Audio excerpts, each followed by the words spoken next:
Hey guys, it's Shay Sakoshi here, and today I'm going to be reviewing Daughter of the Blood by Anne Bishop. This is book one of the Black Jewels trilogy. It is a very long series of 12 books. These books are...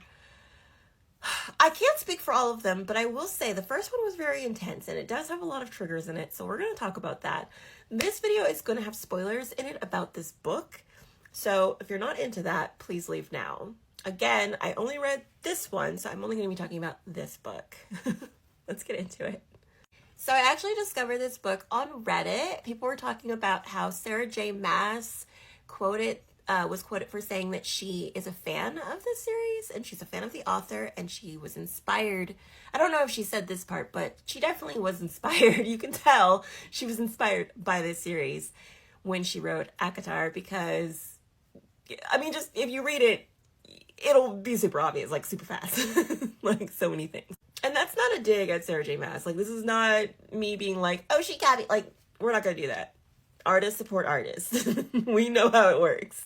But that inspired me, and like, just because people were comparing it and saying like, there's so many things that are so obvious, it's the same, I wanted to check it out because I wanted to form my own opinion about like how comparable these books were.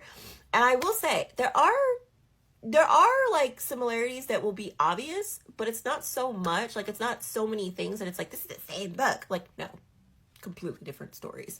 And also, this would be, to me, a much darker version. And it's still not the same story because just so many things are different.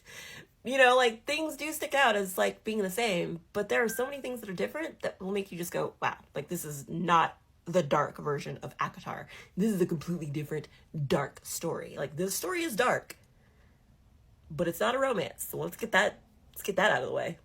The triggers in this book, I didn't think were that bad. Like, I know, like, sometimes when people point out that a book is like dark and creepy and, you know, it's too dark and it should be banned, I feel like they're exaggerating. And when I read the book, I'm like, wow, like, what kind of life did you live that you think this is dark? It's like, what kind of rainbow and sunshine life are you living in? Why did you pick this book up if you're living such a sheltered life?